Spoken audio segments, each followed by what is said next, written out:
नमस्कार, the legal platform में आपका स्वागत। आज हम बात करेंगे एक ऐसे मुद्दे की जिसने फिलहाल हिंदुस्तान में एक तरीके से जो सोशल मीडिया में क्या कहते हैं सक्रिय लोग हैं उनको लेके उनके दिमाग में एक चिंता की लहर पैदा करती है। कानून के लेवल पे भी, सरकार के लेवल पे भी एक चिंता की बड़ी क्या कहते हैं लकीरें खींच रही हैं। एक ऐप आया सामने, पता चला बुल्ली बाई ऐप, जिसमें कुछ खास धर्म की महिलाओं की तस्वीरें पोस्ट की जा रही थी बिना उनकी जानकारी के, बिना उन महिलाओं की जानकारी के। और इस मामले में पुलिस ने 3 गिरफ्तारियां भी की हैं, जिसमें एक उत्तराखंड की एक लड़की है, एक मध्य प्रदेश का एक लड़का है और एक आसाम का लड़का है। खास बात यह है कि ये तीनों ही लोग अच्छे खासे पढ़े लिखे, और इसमें से जो दोनों लड़के हैं वो आईआईटी में इंजीनियरिंग कर रहे हैं, इंजीनियरिंग की पढ़ाई कर रहे हैं, और उन्होंने ये ऐप बनाया, इसको अपलोड किया और इसमें ये तस्वीरें डाल रहे थे। ये पूरा मामला क्या है और इसमें किस तरीके की कानूनी प्रक्रियाएं हैं, किस तरीके के कानूनी वो लागू होते हैं, नियम लागू होते हैं, इन सब मामलों में बातचीत करने के लिए हमारे साथ मौजूद है दिल्ली हाईकोर्ट के सीनियर एडवोकेट विवेक सूद जी। विवेक सूद जी, आपका लीगल प्लेटफॉर्म में बहुत बहुत स्वागत है। मेरा पहला सवाल ये है कि इस जो मामला ये सामने आया है, आप इसको किस नजरिए से देखते हैं? एक इसका कानूनी पहलू है, संक्षेप में जानना चाहेंगे कानूनी पहलू से, और जो एक इसका सोशल जो सामाजिक मुद्दा है पहलू है, उसमें दोनों में आप किस तरीके से देखते हैं? It's a very good question. From a legal perspective, I see it as a criminal offense. Now, as per the media, the accused have been booked under 509 IPC, that is outrage the modesty of a woman, and section 354 of the Indian Penal Code, that is sexual harassment. So from a legal perspective, it is a very serious criminal offense that has been committed. Although I strongly believe that these kinds of offenses, especially when they are uploaded in the social media, when they are uploaded on the internet, they should be made even more serious offenses, in my view. Now, I want to explain this. In the pre-internet era, in the pre-1991 scenario, these things happened at a very, very small scale. You know, at the most, you heard of stories where some posters would be put up in the colleges or in the schools, on the notice board, or in the washrooms, etc. Or some pamphlets would be circulated.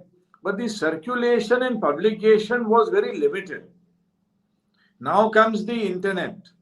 Now, internet being a global medium, now whenever these offenses are committed now, the gravity is manifold when compared to the pre-internet scenario. But the law has not caught up. So in my view, you know, these kinds of offenses need to be defined in the Indian Penal Code or in the Information Technology Act, and they should be characterized as more serious offenses than their physical counterparts in the physical world. That is my view, and you know, I am happy that the police has swung into action, and some arrests have also been made of you know, some students and some youngsters. Of course, whether they are guilty or whether they are, you know, the real accused, those are all matters of trial, and eventually the court will decide, and the further investigation will reveal as to their complicity in the crime. But at least, you know, I'm happy that the law enforcement agencies in India today, you know, they have that capability to make arrests and to identify these people, wherever you may be located. Now, one person has been arrested in Mumbai, one in Uttarakhand, one in, I think, in the eastern part of India. Yes, yes. Of the competence of the law enforcement agencies today in India. Okay. My question, Mr. Sood, is now, as you said, कि police or the investigating agencies have been capable to arrest these people immediately. But this app was there on the net, available. People were posting pictures.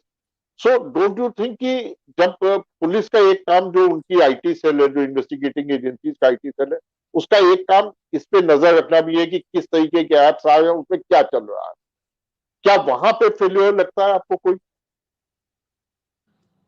In my view, that is not the responsibility of the police, but that is the responsibility of an institution or an organization such as the CERT-in, the Computer Emergency Response Team of India.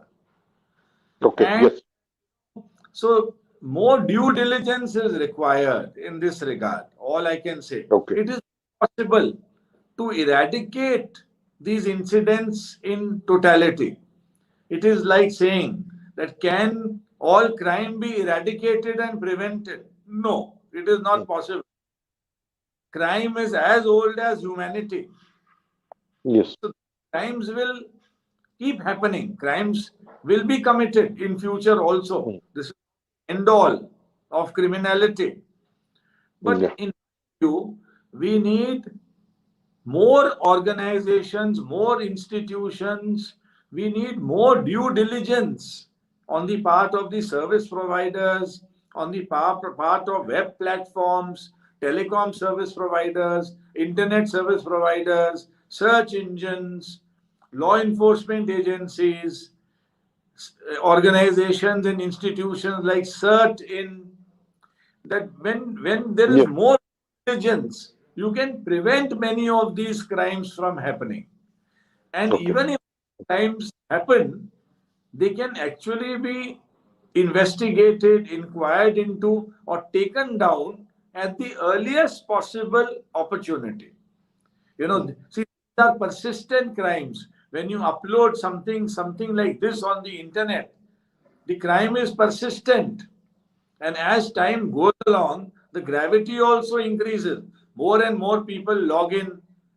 So the victimization increases by the day. And when you have millions of people flocking on these kinds of web platforms, one can, I shudder to visualize the predicament of the victims of such crimes. So we definitely need a stronger due diligence mechanism in our system so that as far as possible, these crimes can be prevented at the earliest possible opportunity. Okay. Acha, you just spoke about the some definition, define, उनके definition के बारे में आपने बात कहा कि थोड़ा और ज्यादा define होने चाहिए, थोड़ा और ज्यादा. क्या आप ये कहना चाहेंगे कि ये जो कानून है, जो इस इंटरनेट से जुड़े जितने भी कानून है, खासकर अगर महिलाओं से जुड़े हुए हैं, उनकी मॉडेस्टी को लेके है उसमें, तो क्या आपको ये लगता है कि इसमें जो भी दोषी साबित होता है, क्या उसकी सजा के लिए कुछ इस तरीके का होना चाहिए कि जो रेप के मामलों में जैसे सजा का प्रावधान है, क्या उस तरीके की सजा का प्रावधान यहाँ होना चाहिए? क्योंकि ये बहुत ज्यादा एक आदमी की तस्वीर या किसी एक महिला की तस्वीर पूरी दुनिया में कहीं भी जा सकती है. जैसा कि आपने कहा, पहले भी ये होता था, बट एक लिमिटेड सर्कल में होता था, एक बहुत छोटे एरिया में होता था, बट अब तो पूरी दुनिया में कहीं भी जा सकता है. तो क्या इन अपराधों को, जो आईटी एक्ट का जो मामला है, जो उसमें उससे लेके, क्या इन अपराधों को किसी हद पे रेप या मोलेस्टेशन या उस कैटेगरी में रखा जा सकता है? In my view, definitely these offenses, when they are mounted on the internet, they cause unimaginable harm to the victim. So definitely these offenses should be defined separately. with an enhanced punishment, may not be to the extent of rape and gang rape, but a notch below that. See, I must explain, and these offenses need to be defined more clearly. Unlike Section 66A of the Information Technology, now it was so Yes. loosely defined, it was so generally defined, it was so vaguely defined. Ultimately, it was struck down as constitutional by the Supreme Court in a singles case. So we need to very specifically define these offences under the IT Act or in the Indian Penal Code. And I would suggest to the lawmakers that the punishment should be at least double or it should be enhanced when compared to the same crime being committed in the physical world. So I repeat, the internet multiplies the gravity of this crime to unimaginable levels from the perspective of the victim. Secondly, I want to make a point that defamation is a crime under the Indian Penal Code, but it is a non-cognizable offense, which means that the victim has to file a criminal complaint before the magistrate and prove the case before the magistrate. Now, when defamation happens anonymously on the internet, it is impossible for the victim to collect the evidence, to identify the accused, and to prosecute him in the court of law. So, I would suggest to the lawmakers that defamation, criminal defamation, when committed anonymously on the internet, should be made a cognizable offense. Okay, so आपका मानना यह है कि इसमें जो crime है उसकी define किया जाना बहुत जरूरी है, तभी उस हिसाब से सजा को भी वो किया जाना चाहिए। मेरा सवाल एक इससे अब थोड़ा सा इसका जो सामाजिक पहलू जो सोशल इश्यूज इससे जुड़े हैं, तीनों जो लोग अभी तक, जिसमें से 2 लोग गिरफ्तार किए गए और एक को हिरासत में रखा गया अभी तक, ये तीनों ही लोग पढ़े लिखे बच्चे, यंग हैं, 20, 21, 22 साल के लोग हैं, 23 साल के लोग हैं। क्या आपको ये नहीं लगता कि, और ये एक खास धर्म के खिलाफ चल रहा था, एक खास धर्म की महिलाओं के खिलाफ चल रहा था, तो क्या आपको ये नहीं लगता कि ये चीज कहां से डेवलप हो रही है? इसके लिए क्या कहेंगे आप, जो समाज में इस तरीके की हेट्रेड जो है या घृणा जो है वो डेवलप हुई, इसके लिए क्या आप इसके सामाजिक पहलू पे भी कहना चाहेंगे?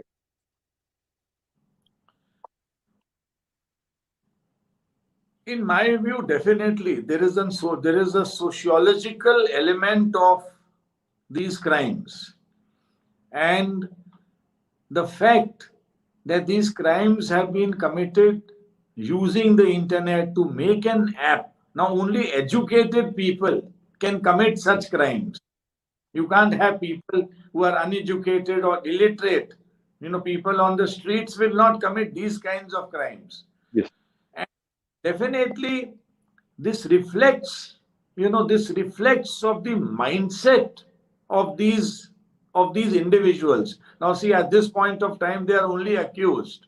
So we cannot say that they are criminals and they have committed the crime. They enjoy the presumption of innocence. The matter will be ultimately decided by the court of law, whether they have committed the crime or not. But there is a sociological element, and I must elaborate on this. Yes. The belief in the minds of people that if they commit these crimes on the internet, they are anonymous. They are not to be identified. Now that myth has been broken in this case. So these are deterrent examples for the society at large, that just because you are sitting in some basement in some corner of the country and you commit a crime like this, it doesn't mean you cannot be identified, you cannot be prosecuted. So that message has gone when you have these cases being exposed. But definitely, I must say, there are many such cases which I come across on the legal table. So many so many clients approach me, so many victims approach me with these kinds of cases. So these cases are many, and therefore we need a stronger law. We need a more vibrant or proactive law enforcement agency. Now, just because this case gained media attention, the law enforcement agencies swung into action. But you have so many of these individual cases where nothing ultimately comes out. So therefore, we need to up the law enforcement agencies insofar as checking these crimes, preventing these crimes, insofar as investigating these crimes, and insofar as the sociological aspect is concerned. I think there should be more educative programs in the schools, colleges. Parents have to play an important role in counseling their children, their teenage children, not to indulge in these kinds of activities. So definitely there is a sociological aspect of these kinds of crimes, and the society must try and prevent these crimes by changing the mindsets of the people. These youngsters, they have a vulnerable mindset.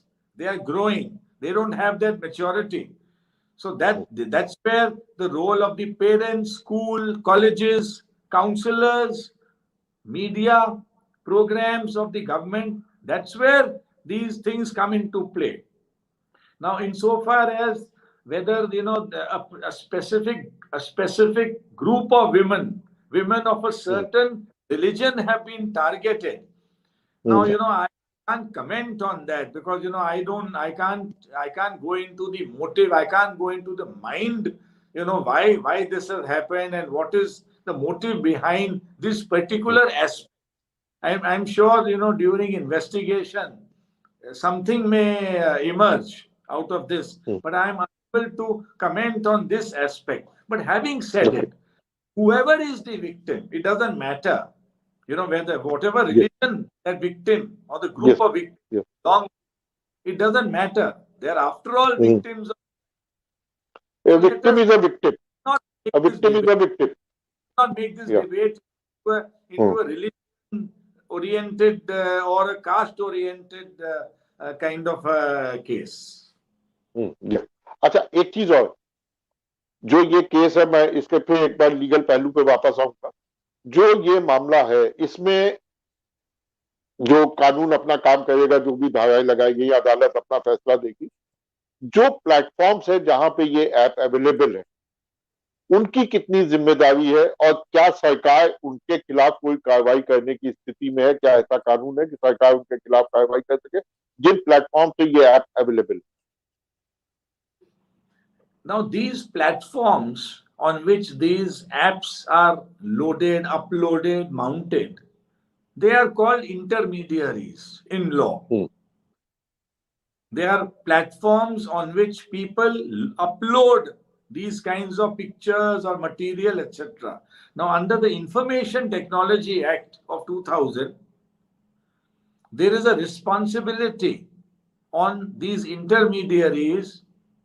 That is the responsibility of due diligence to prevent crimes from happening on their platforms.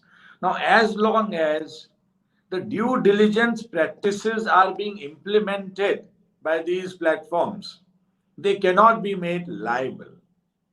They can be made liable only if they are found to have abetted the commission of the crime, or if they are conspirators in the crime, which means they had the mens rea.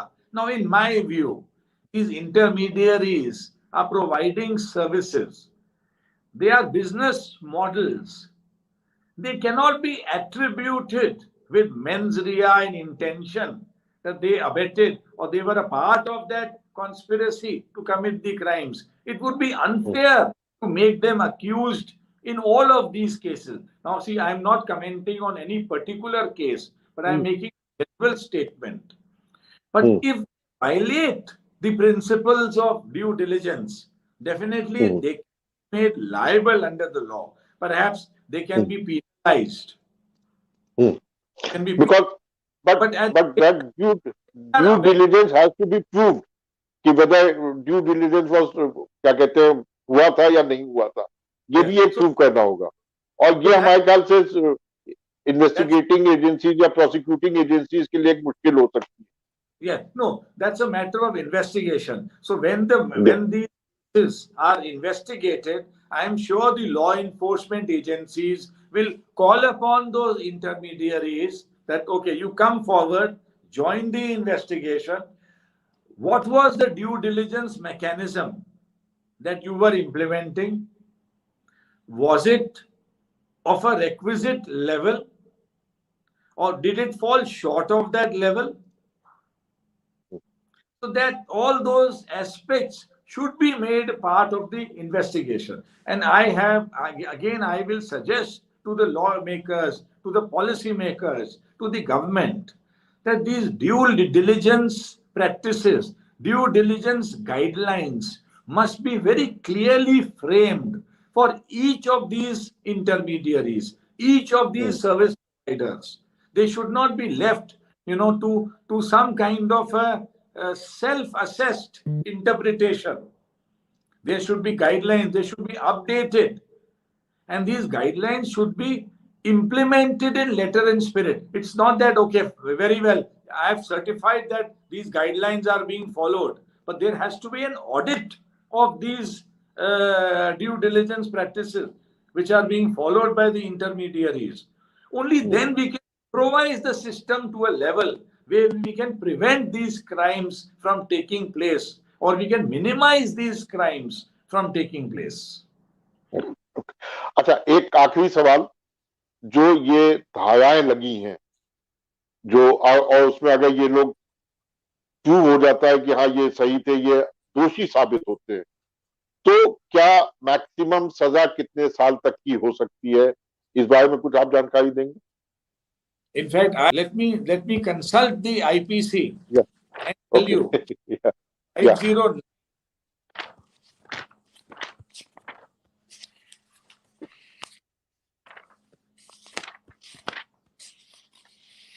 509 is punishable with imprisonment up to 3 years. Okay. And I think they have invoked 354A. So 354A is also invites imprisonment of up to 3 years. Okay. Now, in my view, it is grossly on the lower side, but then on the law as it is applicable when the offense was committed will apply. Okay. But for the future, in my view, there should be an enhanced punishment when these offenses are committed using information technology, using the internet, using the web and telecom platforms. Because the gravity of the crime is multiplied by a million. I must say that because number of viewers, you have millions of viewers who are logging into these portals to view.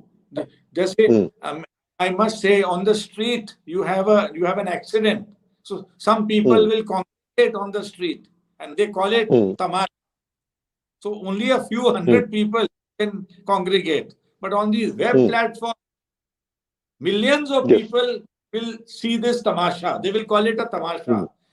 When you look at it from the perspective of the victims of such crimes, I shiver to imagine their predicament.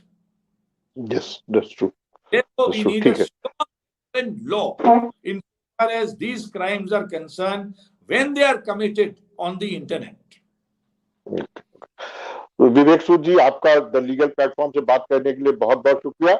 तो विवेक सूद जी का मानना है कि crime जो हुआ है, खासकर internet से रिलेटेड और महिलाओं से रिलेटेड क्राइम्स में, एक तो पहली चीज क्राइम को डिफाइन किया जाना चाहिए और ज्यादा बेहतर तरीके से, और इनका जो बिल्कुल साफ तौर पे मानना है कि सजा बढ़ाई जानी चाहिए। आपने विवेक सूद जी ने बताया भी कि जो 2 धाराएं लगाई हैं उसमें 3-3 साल की सजा है।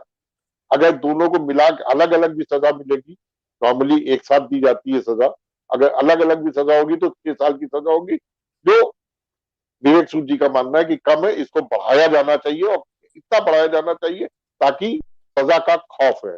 विवेक सूद जी, आपका बहुत बहुत शुक्रिया। हम जल्दी ही एक नए मुद्दे पे एक नई शख्सियत से आपके सामने फिर हाजिर होंगे। तब तक के लिए नमस्कार। Thank you.